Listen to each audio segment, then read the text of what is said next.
seminaryo nakakapagpabago ng tao kasi ayun din, natututo ng maraming bagay tulad ng musical instruments, gano'n, tsaka napupurify yung kaluluwa. Simba, Biblia, Rosaryo, puro tungkol sa pagpapari yata eh.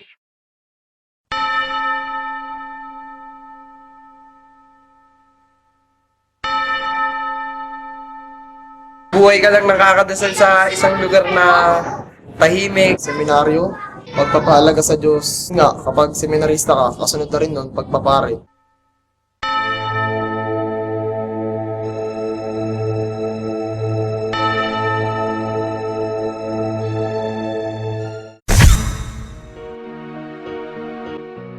Iba't iba ang bokasyon na maaari nating tugunan sa ating buhay.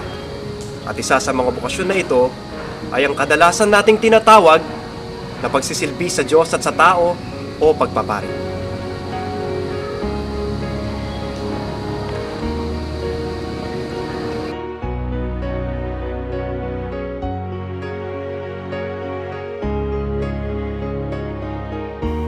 Dasal, rosaryo, aral at iba-iba pa. Ilan lamang ito sa mga napakarami pang pananaw na ating napapakinggan at naiisip tungkol sa lugar na seminaryo.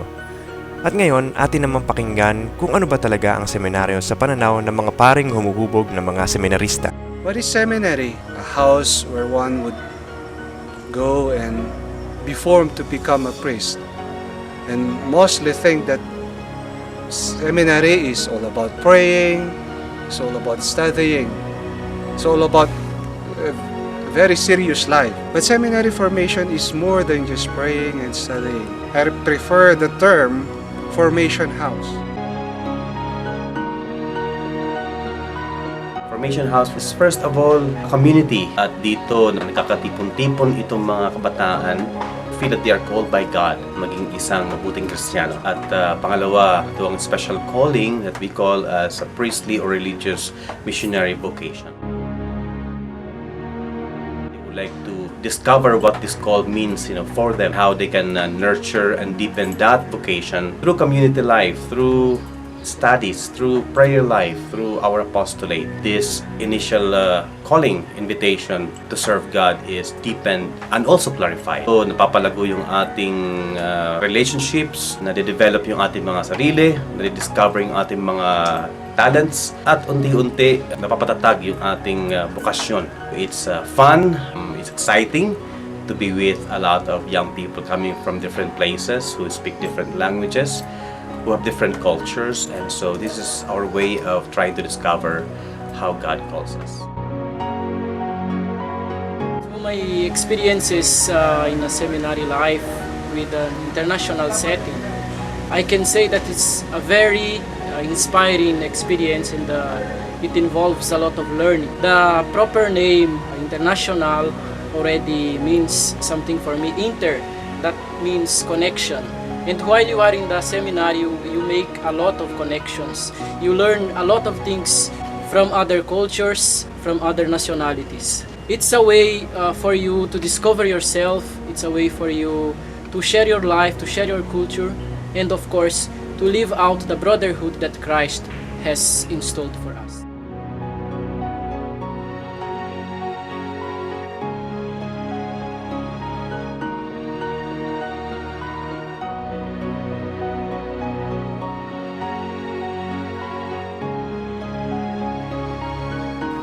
Isa sa mga nabanggit na mahalagang aspeto tungkol sa seminaryo ay ang paghubog sa mga seminarista at ng kanilang espesyal na tawag na maging relihiyosong misyonero. Ang paghubog ng mga seminarista ay nakabatay sa charism ng isang kongregasyon. Isa ang CICM sa mga kongregasyong ito. Ating alamin kung ano ang CICM.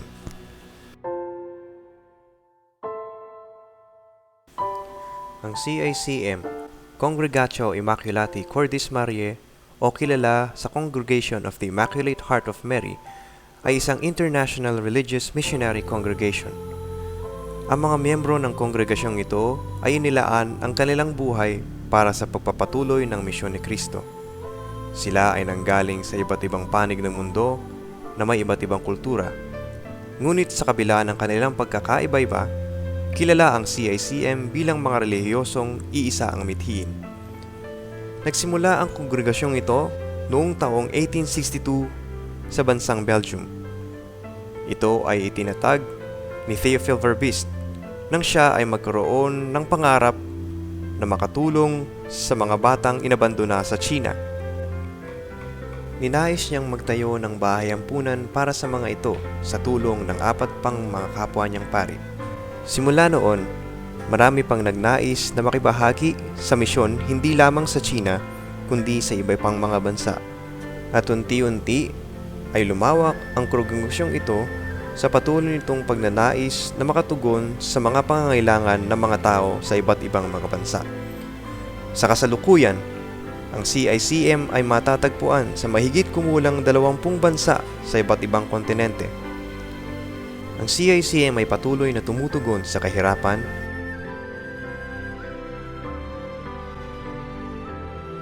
pagpapahalaga at pagtataguyod sa kultura ng ating mga ninuno, at paghubog ng mga kabataan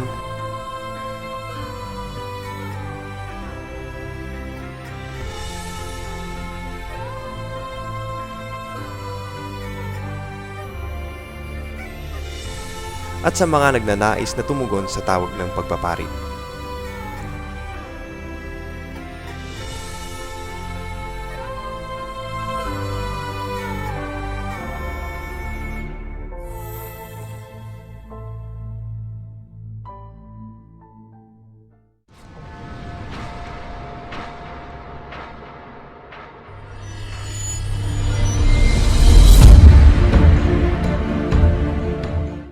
Years old ako noon after high school. Kagaya sa karamihan na hindi ko rin gaano alam kung talagang ito na nga ba, pero ang saya lang, ang saya kasi mga kasama ko from the same place also going to this seminary. Exciting kasi panibago, nag-aaral sa malaking school. Pero taon-taon medyo sabi ko, sige, pag nakapasa sa first year, papasok sa second year. Pag nakapasok sa second year, sige, susunod naman. Talagang I was taking it year at a time. Pero something was happening sa loob ko. Ang nagugustuhan ko na ito, marami na akong naririnig. Siyempre kasama na rin yan na titikin ka rin sa mga crashes kasama mo sa school. Pero nakakatulong na makita mo kung saan ka tinatawag. Normal lang, kagaya ng paglalakbay ng mga ngayong kabataan ngayon. Pero as this formation continued, I begin to feel and realize na maybe this is something that I can try. Maybe this is a kind of life, that can offer me happiness.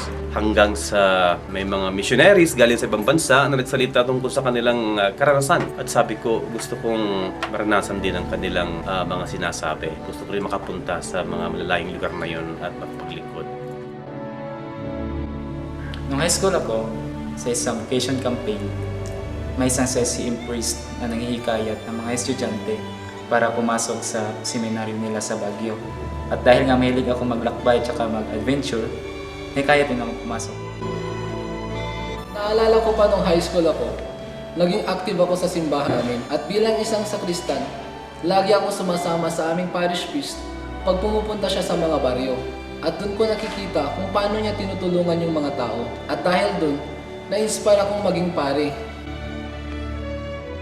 Marami akong nakilalang mga congregation na ang focus ng service nila ay sa isang particular na lugar. Pero nung nakilala ko ang CICM missionaries, na-realize ko na dapat pala ina-extend din natin yung pag-serve natin, hindi lang sa isang lugar, kundi sa iba't ibang bansa, sa iba't ibang lahi, anuman ang kulay, lengguwahe o salita nila. Kaya naman, naisipan kong pumasok ng CICM seminary para maibahagi ko at mapaglingkuran ko ang lahat ng uri ng tao. Kadalasan, iniisip palagi natin na ang first impression lasts. Ang unang iniisip ko sa mga seminarista, mga babae, yun ang unang impression ko sa kanila. Lalong-lalo na nakasama ko sila, lalong-lalo na kung nagdadamit sila, kung nasalita sila, laging masaya. Parang gusto ko yun. Kaya pumasok ako sa seminaryo. Mahirap na pagdedesisyon ang iniisip ko noon. Dahil gusto kong papasok sa bilang maging isang militar. At ito rin ang pagpapare. Kung minsan ayaw ko yun, pero malakas ang tawag ng damdamin ko na gusto ito. At ako ngayon napunta sa Mary Hirst Seminary sa Baguio. Pagkatapos ng high school ko, pumunta na ako doon. At dito, napatunayan ko, tulad ng sinabi ko, na hindi lahat ng mga impression ay totoo palagi. Sa seminaryo, dito mo makita minsan ang mga kalukuhan, ang mga awayan. Akala ko mababait sila. Akala ko para mga santo sila. Wala, nag-aaway. Kung minsan kahit sa kainan, nag-aaway sila. Kasama na rin ako doon, naging pag-aaway. Subalit, bahagi rin yun. Nakita ko pa rin na sa kabila ng mga kung minsan di pagkakaintindihan, maganda ang samahan, lalo na pag nagbabasketball. Kahit nga sa basketball, nag-aawayan. Meron pa ako nakita, nagsusuntukan dahil natatalo. Subalit, naging bahagi lahat yan ng buhay seminaryo. At habang nakikita ko ang lahat ng karanasang ito, ang mga di maganda at mga maganda, naramdaman ko pa rin ang isang pagtawag. At ako ay nagpatuloy sa aking formasyon. Kahit pinagpatuloy ko sapagkat nakita ko ang napagandang hangarin, naramdaman ko ang isang mas makahulugang buhay kung aking iaalay ang buhay bilang isang misyonero.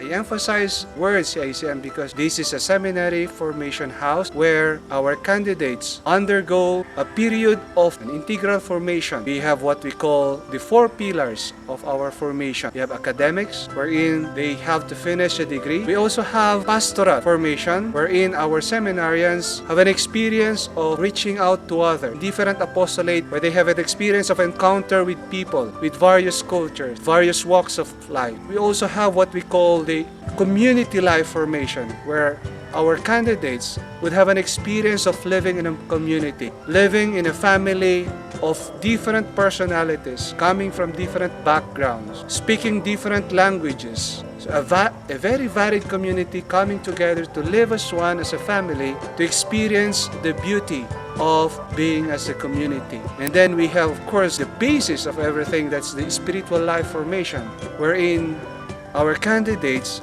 or our seminarians, our formans, learned and deepened their relationship with God.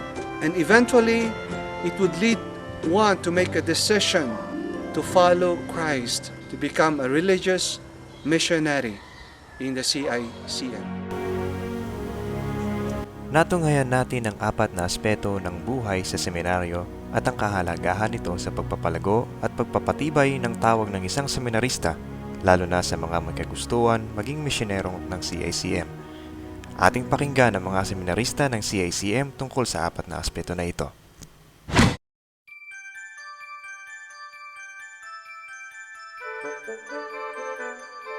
Nung first year ko dito sa seminary, medyo nahirapan ako mag-adjust sa study ko. Pero dahil may schedule kami dito na study period, napahalagahan ko palalo yung pag-aaral ko.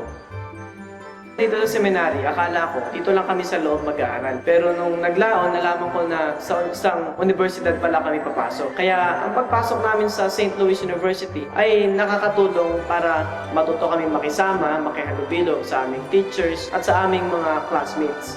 At dahil doon, nagkakaroon kami ng maraming hate. Dito sa seminaryo, mas na-appreciate namin ang aming academic life kapag nakikita namin ang bawat isa na nag-aaral ng mabuti at sama-samang nagtutulungan. Nag-aaral kami upang mapalawak ang aming kaalaman at marami kaming maibahagi sa ibang tao sa misyon namin sa hinaharap.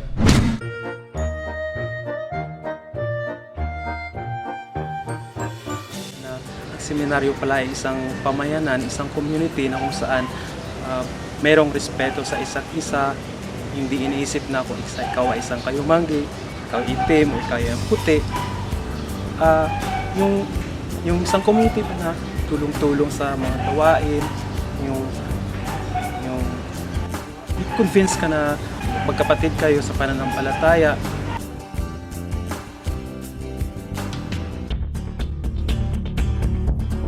Sa pagpasok ko dito sa seminary, natutunan ko mamuhay sa isang komunidad na may iba't ibang kultura at personalidad.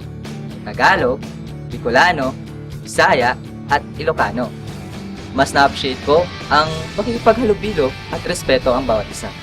Sa community, naranasan ko ang pagtutulungan ng bawat isa. Kahit na mahirap yung isang gawain, nagiging madali ito dahil sama-sama namin itong ginagawa. Akala ko talaga nung una, puro dasal lang sa loob ng seminaryo. Pero di pala. Dito, sabay-sabay kami naglalaro.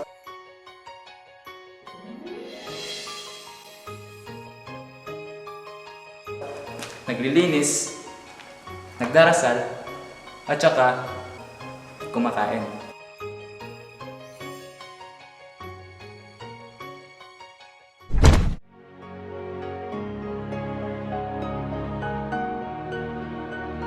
Ang buhay ng isang seminarista, hindi namin maiiwasan ng pagsubok, pag-aalinlangan na dumarating. Dahil sa malalim na ugnayan namin sa Diyos, nagagawa naming lampasan ng mga ito.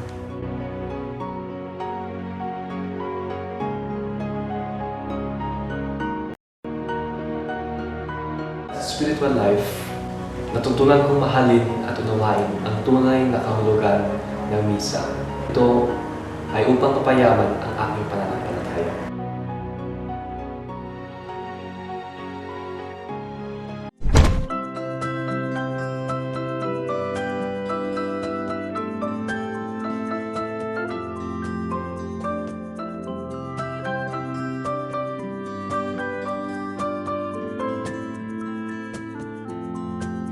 Sa apostolate, dito namin na ibabahagi ang aming talento, kakayahan upang makatulong sa aming kapwa. At dito, nakakakilala kami ng mga kaibigan at iba't ibang pamilya na nagiging parte ng paglago ng aming bukasyon.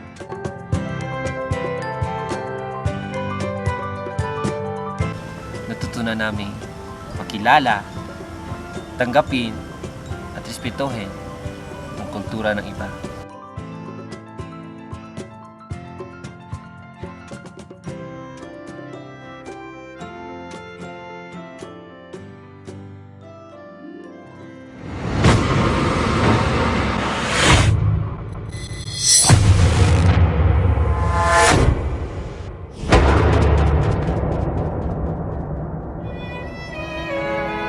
Malalaman kung talagang kayo ay tinatawag, mahabang proseso yan. Una-una dapat yung tingnan is ano nga ba ang gusto ng aking puso? Ano nga bang gusto kong gawin sa aking sarili, sa aking buhay? Hindi naman kinakailangan na 100% na pag pumasok sa seminaryo ay alam mo na kaagad na magiging pari ka na. No, be open to the promptings of the Holy Spirit as we enter the formation and go through these different moments and stages. Bawat isa sa atin ay may pangarap sa buhay. Bawat isa sa atin ay may landas na tatahakin sa buhay. At lalong-lalo na ngayon, sa inyo, napakahalaga na magsimula kayong mag-isip sapagkat ito ang magiging buhay nyo. Unang-una, dapat alamin, ano ba ang gusto mo sa buhay mo? Subalit, mas malalim pang katanungan na dapat nang sagutin, paano mo gagawin makahulugan ang buhay mo? Walang ibang tinitingnan ang isang tinatawag ng Diyos kundi kung paano sundan ang kagustuhan ng Diyos. Kung paano magsilbi, hindi sa kung paano maging masaya. Sa inyong pag-iisip, sa inyong mga pagninilay, napagandang tingnan ninyo ang inyong karanasan at alamin, damdamin, tanungin ang Lord. Tinatawag ba kayo nito?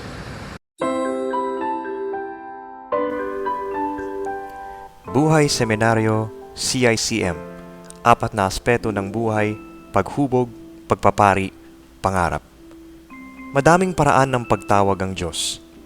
Ating ding napapansin na ang pagtugon man ng isang tao sa tawag ng Diyos ay iba-iba at nagaganap sa kanya-kanyang oras. Ang pagtugon namang ito ay tiyak na nakakibat sa tiwala na ako at ikaw ay may misyon na dapat tugunan. Ang misyong ito ay regalo ng Diyos. At ang misyong ito ay parte ng paglalakbay natin bilang mga Kristiyano. Ganito ang pagpapari. Maraming karanasan, maraming aspeto, ngunit iisa ang patutunguhan. Ang CICM ay isa lamang sa mga napakaraming tumugon sa panawagan ng Diyos bilang paring relihiyoso. Hindi man simple ang buhay na ito, sigurado naman na ang mga tumugon ng tapat sa tawag na ito ay nagsasabing natagpuan nila ang tunay na kayamanang handog ng Diyos at naghahatid ng malalim na kaligayahan. Ikaw, Pansin mo ba na may kagustuhan kang yumapak sa buhay tulad ni Jesus? Handa ka bang dalhin ang buhay mo sa pag-akbang sa natatanging tawag ng Diyos? Gusto mo bang maging relihiyosong misyonero katulad namin? Ang buhay ba para sa iyo ay may malalim na kahulugan? Hahakbang ka ba at tutugon sa hamon ng buhay at sa tawag ng Diyos? Ang buhay ay may napakaraming hakbang. Ay huwag nating kaligtaan na ang pagkakbang na ito ay hindi lamang sa pansarili nating mga interes. Ngunit sana atin ting alalahanin na ang pagkakbang na ito ay misyon upang makatulong sa iba at magbigay buhay na rin sa kanila.